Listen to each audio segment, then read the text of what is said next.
पूरा आसमान मानो जल रहा है। समुद्र की लहरें एक भयंकर चक्रवात का रूप ले रही है और हवाओं में मानो बिजली इस कदर कड़क रही है जैसे कि ये सभी के कान को फाड़ कर रख देगी। और ये सारी घटनाएं घटित हो रही है क्योंकि समंदर में दो भयंकर दानव आपस में टकरा रहे हैं और दोनों के बीच की लड़ाई को देख ऐसा लग रहा है मानो इसकी लड़ाई धरती के अंत के बाद ही रुकेगी, क्योंकि ये लड़ाई किसी सामान्य जीवों की नहीं बल्कि ये लड़ाई है विनाशकारी कथूलू और विशालकाय स्क्विड क्रैकन के बीच। इस लड़ाई में कोई किसी से कम नहीं है। न कथूलू हार मानने वालों में से एक है और ना ही क्रैकन पीछे हटने वालों में से है। तो आज के इस वीडियो में बिल्कुल अंत तक बने रहे क्योंकि हम जानेंगे कि क्या होगा अगर ये दोनों चट्टान एक दूसरे से टकरा जाए। चलिए दोनों की लड़ाई को एक कल्पना का रूप दे देते हैं क्योंकि ये लड़ाई आपके आंखों के सामने घटित होने वाली है। जरा कल्पना करिए, आप एक छोटे से नाव में सवारी कर रहे हैं। उस समय आसमां और पानी बिल्कुल साफ है। हवाएं भी अपने सामान्य चाल से बह रही है। दूर दूर तक सिर्फ पानी ही पानी आपको नजर आ रही है। पर अचानक आपका ध्यान अपने नाव के नीचे पड़ती है क्योंकि आपके नाव के आसपास की पानी बिल्कुल काली नजर आ रही है। नजरें थोड़ी दूर जाने के बाद आपको पता चल जाता है कि आप किसी मुसीबत में फंस चुके हैं। डर के मारे आपका पूरा शरीर कांपने लग जाता है और पसीने भी निकलने लग जाते हैं क्योंकि पानी में मौजूद काला धब्बा किसी विशाल दानव के आंख की पुतली होती है और ये दानव कोई और नहीं बल्कि एक क्रैकन है। खैर, आपको डरने की जरूरत नहीं है क्योंकि क्रैकन छोटे शिकार पर इंटरेस्टेड नहीं है। हालांकि ऐसा माना जाता है कि क्रैकन विशालकाय समुद्री जहाजों को डुबाने का काम करते थे, पर वास्तविकता में इंसानों द्वारा नीली व्हेल से ज्यादा विशाल जीव अब तक नहीं देखा गया है।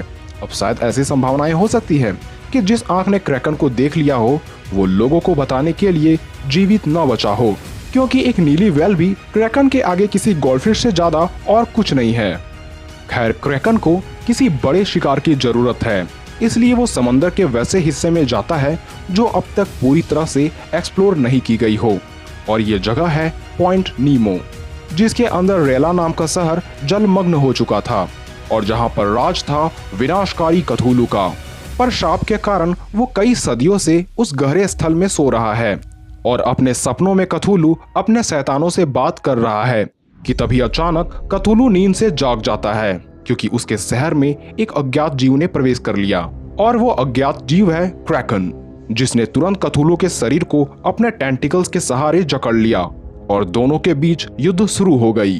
कथूलू क्रैकन की जकड़ से बचने के लिए क्रैकन को समुद्र की सतह की ओर खींच ले जाने लगा। समुद्र के सतह की ओर आते ही आसमां काले बादलों से घिर गया। समुद्र की लहरें कई फीट ऊपर उछलने लगी। तभी क्रैकन ने अपने टेंटिकल्स से कथूलू पर जोरों से हमला किया। पर यह क्या, कथूलू को मानो इस हमले से कोई फर्क ही नहीं पड़ा। पर तभी अचानक कथूलू क्रैकन को पकड़ने की कोशिश करने लगा, पर क्रैकन की पकड़ के आगे कथूलू की पकड़ फीकी पड़ गई और वो क्रैकन के टेंटिकल से जकड़ा गया।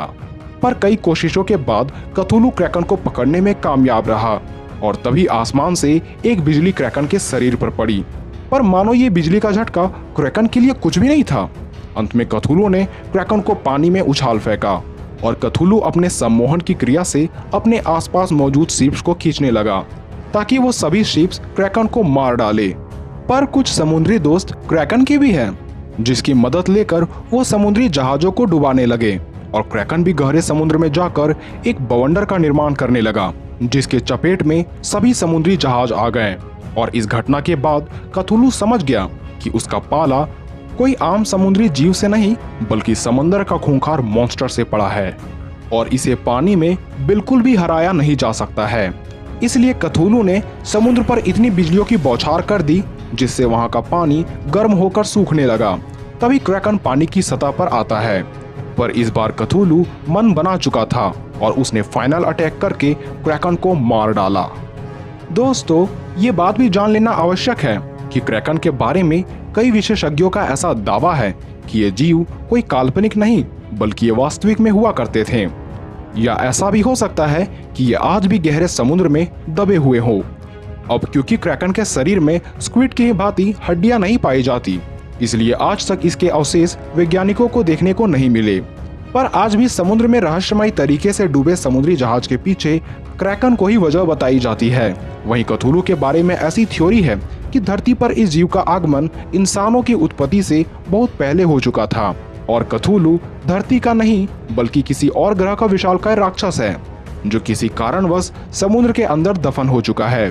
पर जब ये अपने नींद से जागेगा तो न सिर्फ क्रैकन जैसे जीवों को ये मार सकता है बल्कि इसमें इतनी क्षमता है कि ये पूरे धरती को तबाह करके रख सकता है, क्योंकि इसके पास है कई मैजिकल पावर, हिप्नोटाइज करने की क्षमता और तो और इसके पंख इसे उड़ने में भी मदद करते हैं।